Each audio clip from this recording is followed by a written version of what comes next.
Hello, everyone. Welcome to the Better Mode podcast. We've talked quite a bit lately about different perspectives on life and mindsets that can make our lives more comfortable and relaxed. Today, we're returning to the topic of personal finance. It's been a while since we last discussed this. In this episode, I'll be sharing some common mistakes people make when managing their personal finances. These are also experiences I'd love to share with a younger version of myself if I ever had the chance. Before we begin, for those of you visiting for the first time, the content mainly consists of life experiences and personal financial management tips that I have accumulated over the years. The other day, on my personal Facebook page, I shared a short story about my assistant. His name is Mark. Mark is someone I've had the opportunity to guide almost the entirety of his financial freedom journey, from the days when he was an intern to today, when he has just surpassed the milestone of financial independence. From Mark's perspective, as someone who has guided him throughout his financial freedom journey, I sat down and summarized some lessons that I think would be useful for you all. However, after listing them all, I realized there are quite a few experiences and lessons that I want to share with you all. If I were to cover everything in one episode, it would be very long, so I'll divide it into several parts. Starting with this first part, I'll share some financial management experiences for those aged 20 to 30 before moving on to today's topic. This is the age group where most of you are still single. Income isn't high yet, but it's a crucial time to build your mindset and personal financial management models. If you set it up correctly, it will provide a solid foundation for your future financial success. Conversely, if you set it up incorrectly, or worse, don't set it up at all, it will cause many problems later on. It's very easy to end up never achieving financial freedom in our lives, constantly working just to make ends meet. Often, when discussing these issues, people tell success stories. However, I believe the most effective way to learn is from failures and mistakes made by those who came before. Therefore, the experiences shared in this series will focus on mistakes. I will divide these experiences into three main groups. Firstly, experiences in the accumulation phase. Secondly, experiences in the spending phase. And finally, experiences in the investment phase. Now let's begin the first stage, the accumulation stage. The most common mistake in this stage is not having a financial tracking plan. This is crucial because simply understanding your current spending habits will greatly benefit you. It will give you a clear picture of your current income, your minimum spending, and your standard spending. Knowing these numbers provides a foundation for further activities, such as expanding your income, which I will discuss in more detail later, and optimizing your spending habits, identifying necessary expenses, and eliminating unnecessary ones. Because, ultimately, the most fundamental foundation of the journey to financial freedom is maximizing income and minimizing expenses. Without a comprehensive overview of your income and expenses, you'll easily fall into the trap of spending everything you earn. No matter how hard you work, you'll never have any savings. Let's remember that the most important thing is not how much money we make, but how much we save. Some people make a lot of money, but they spend it all and end up living hand to mouth. Others make much less, but thanks to their financial tracking and management methods, they still have money left over to save. The first mistake is not tracking our income and expenses. The second mistake, which I often repeat, is getting into bad debt, most notably credit card debt. The reason is its convenience. It creates a feeling of not having to spend money on purchases. If you like something, you just take out your card and swipe it. The money is still deducted from the system, but the feeling when we make a purchase is that the money doesn't leave our pockets. This is a trick that banks use. They trick our brains into indulging in spending. Then, when we get into debt, the bank only requires us to pay a small amount, called the minimum payment, and the remaining debt can be postponed to the following months. But of course, this comes with an interest rate, which is usually quite high, and it's a form of bad debt. It's precisely because of this convenience that many people fall into credit card debt. According to statistics in the U.S., The average American owes over $6,000 in credit card debt. That's just an average figure. There are many cases where people owe tens of thousands of dollars. Therefore, credit cards are very dangerous. Of course, if you know how to use them well, credit cards also have many advantages. For example, if you pay on time, you can consider it a way to utilize funds for a certain period without having to repay them. In addition, you can use it to accumulate points. And its biggest advantage is that it helps build financial credibility for beginners. In English, it's called a credit score. However, it's a double-edged sword. If you don't know how to control it, credit cards can easily lead to bad debt. Therefore, for those who lack confidence in their financial management abilities, it's best to close all these credit cards. Later, once you're financially independent, it's best to close all these credit cards and reopen them when you're more comfortable controlling your spending. Another mistake in this stage is not diversifying your income sources. I've already mentioned the concept of diversification in the investment section of my series on financial freedom. However, when people think about diversification, they often only consider the investment phase, meaning diversifying their portfolios. But few consider another crucial aspect of diversification: income. This is actually very important, especially in the initial stages. The reason is that in the early stages, people often think, well, I already have a main job, so that's it. And that main job becomes their sole source of income. This is dangerous because if something happens and that main source of income disappears, it's a dangerous situation. The best example is the current pandemic, where we no longer have any income to maintain our income. Doing so is like putting all our eggs in one basket. From my observation, in the vast majority of cases, the main job itself rarely takes up all of your time and energy. The best example is Mark, whom I mentioned earlier. Before becoming my assistant, he had a main job at a tech company for a long time. Outside of work, he took on freelance projects, and on weekends he worked as a bartender. And that's not all. Whenever he had free time, he'd take photos and sell them on stock photo sites. Thanks to this proactive approach, he created multiple sources of income. Combined with his frugal lifestyle and the sound investment strategies I taught him, which aren't complicated and anyone can do, it only requires one thing: patience. Thanks to all those factors combined, his journey to financial freedom only took about 7 years, which is much faster than many others. Through his story, we see that to reap the rewards, we must step out of our comfort zones. It's a choice, not fate.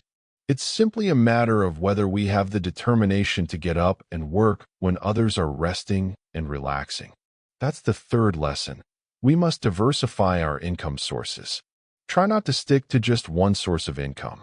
There are many other lessons in this saving phase, but if I were to tell them all, there wouldn't be enough time to continue with the next part. I'll come back in another episode to share more experiences in this phase with you. Now, let's move on to the common mistakes in the second phase, which is the spending phase. And the first and most common mistake is spending money on unnecessary, wasteful things. This happens very often when our income starts to increase. At this point, money becomes more comfortable, so people start to develop the habit of rewarding themselves with a bunch of gadgets, most of which are not really needed. In English, there's a concept to describe this behavior. People call this keep up with Chinese. In simpler terms, it means trying to keep up with others. For example, you're driving a normal car, nothing wrong with it. But when you look around and see your friends all driving expensive scooters, the first thing you do when you have an income is to use the money to buy a scooter to show off to your friends. And this happens at every income level. When you have a little more money, you're driving a regular Toyota, then you win some kind of investment, and you use the money to upgrade to a Mercedes, and that's already wasteful for those with the income to buy one. There are even more dangerous cases where you borrow money to buy one and end up with a whole bunch of bad debts. My advice is, don't worry about showing off to anyone. What matters is your peace of mind. But now, let's say we only consider the aspect of showing off. Let's compare. On one hand, you drive a beat-up old car like Mark does, but you have a multi-million-dollar investment portfolio. On the other hand, you drive a Mercedes, but you're burdened with debt. Every month, you have to pay off almost all of your earnings. So, who do you think is more impressive? Personally, if I were an outsider, I'd think the person with the luxury car is more impressive. The first mistake is letting societal pressures about appearances influence our financial decisions. Next, there's a very common activity in some Asian countries: going out for coffee or attending parties and drinking sessions. At first glance, this seems like a small expense. But if you add it up year after year, month after month, it will be a very large expense. Now, imagine if you saved that expense and invested it. It would generate 10 times the initial investment. So, wasting $1 on these expenses isn't just losing $1. It's actually losing $10. Of course, I'm not saying you should live like a monk, never going out for coffee or meeting friends again. But there are many ways we can protect ourselves from these expenses. The first example, the simplest way, is to set aside a separate budget for this. For example, every month after receiving your salary, you could set aside 1 to 2 million VND, depending on your income. Put it in an envelope and spend it all. Once that money is gone, you can skip coffee and drinks until the next month when you have more money. Put it in the same envelope, and then you can continue partying. The second method is a bit more complicated. Try sitting down and analyzing the root causes of these activities. Then come up with a way to still achieve those core needs while spending less money. For example, if you enjoy drinking coffee, instead of going to a cafe, try buying coffee beans and brewing it yourself. Or, if you enjoy coffee because you want a friendly atmosphere, try inviting some friends over to your house for coffee on a weekend morning. It might even be more fun than going to a cafe. Of course, these are just a few random examples I came up with right now. I believe you'll come up with even more creative ideas than I did. The main point I want to make is that we need to analyze the root cause of our desires for each activity and then think about how to make it less expensive while still ensuring the same value for us. The second mistake is spending too much money on drinking and coffee. And the third mistake, which is also very common at this age, is, I call those the costs of dating. First, my advice is that at this age, if possible, and I emphasize if possible, my advice is that at this age, if possible, and I emphasize if possible, don't get involved in any relationships at all. Try to focus on your career and building your finances. Because I assure you that once you've built your career and established your finances, your path to love will be much wider. This is the advice I gave Mark. And for a long time before, he didn't have any relationships. He focused entirely on his work and building his finances. As I mentioned earlier, he worked continuously, so where would he find the time for dating? Recently, he's found a girlfriend. And just think, with such a solid mindset about life and finances, Mark must be an incredibly interesting person. Of course, I'm not saying that girls are attracted to Mark because he has a lot of money. But the reality is, even girls who aren't interested in money would admire a self-made millionaire with so much life experience and such interesting stories. That's the advice I gave Mark. But I understand it's extreme advice. And the number of people who actually follow it is very small. Therefore, for most of you, falling in love is fine, but when you fall in love at this age, you're very likely to make a common mistake, especially for guys, trying to build an image of yourself as someone with a higher standard of living than you actually have. Of course, not everyone is like that, but I'm sure you'll agree with me that there are many cases like this, and the first thing that should be avoided is love. It's only when it stems from our truest selves that it can last. The person you love is the one you most want to see, and you can't imagine having to pretend every time you meet them. That's exhausting. Secondly, if we analyze this more closely, we'll see it's pointless. Because if you use money to impress girls, you'll only attract those who are materialistic. What if they later discover you don't have as much money as you portray yourself?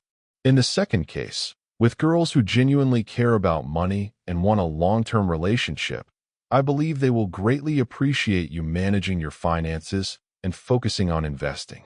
Therefore, Guys, you should be upfront and tell your girlfriend that you're pursuing financial freedom. In most cases, I think she'll ask, "What is financial freedom?" And from there, it will be a very interesting topic for you to share your knowledge with her. It will be even better if you can inspire her. Then, you both embark on the journey to financial freedom together. I believe that will be a very solid foundation for your future family. I guarantee that the chances of success will be much higher than taking her to a five-star restaurant, an information he eats 5 meals here every day. Those are 3 common mistakes we make in this second stage. Just like in the first part, I still have many more experiences to share with you in this stage, but I'll save them for later episodes. Now, let's talk about the mistakes in the third stage, the investment stage. The first mistake, which is obvious, is not having enough money to invest. There's a saying I really like. Success is when preparation meets opportunity. Certainly, in your investment journey, you'll come across opportunities that you know for sure will lead to success. For example, imagine you have an acquaintance who needs to sell a house cheaply because they urgently need money. Or, when I invest in the stock market, there are many cases where the company I'm targeting suddenly drops in price due to some baseless rumor, which I know for sure is due to herd mentality. After that herd mentality passes, the company's stock will definitely rise again. In such cases, if you don't have the capital to invest, you just have to sit and watch the opportunity slip away. That's why, in the first part of today's article, I emphasized saving so much. Because without investment capital, we can easily miss out on such opportunities. You not only waste the money you could have saved, but you also lose investment opportunities that could sometimes yield many times the value of your savings. This is what people call opportunity cost, a very important concept in financial management. The second mistake is not investing early enough. This is one of the most common and harmful mistakes. In the field of investing, there's a concept called the compound effect. I'll do a separate episode on this concept someday. However, in today's episode, you can understand it simply as follows. With the same amount of capital, the earlier we invest, the higher our rate of return will be. Therefore, we must start investing as soon as we have spare money. In my case, my main investment channels have always been the stock market, and I've passed on my experience to Mark. His main investment channel is also the stock market. But there are certainly many other investment channels, as long as we invest as early as possible. One of the key points to achieving financial freedom is making your money work for you. Don't let it sit idle. Ultimately, it's about investing, but not financial investment. It's investing in yourself. I've always had a very simple rule. Whenever it comes to investing in knowledge, I never regret it. I might hesitate and think twice about buying a $400 pair of headphones, but I'd readily spend $2,000 on a course without a second thought. That's because, in my opinion, anything in life can come and go. In business, you'll have your ups and downs. In investing, you'll have your wins and losses. But there's one thing that, once invested in, will never be lost. It will only increase. That's knowledge. That's why I've never regretted investing in myself, especially in knowledge.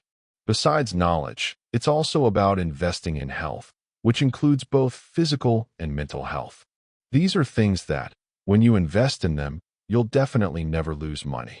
Those are some of the personal finance management mistakes that young people make. These mistakes are common between the ages of 20 and 30. I myself made quite a few of them during my 20s and 30s. Looking back now, I wish someone had shared these things with me sooner. That's why I decided to create this series of articles. Hopefully, it will help you avoid making those mistakes. There are many other experiences I want to share. Today's episode is already quite long, so I'll stop here for now. In the future, I'll come back and share more with you all. If you find this content useful, please share it with your friends and family. Also, as usual, because YouTube's algorithm prioritizes videos with more likes, if you like this video, please click the like button to help our podcast reach more people. Thank you for watching. Wishing you a happy new week with your loved ones and family.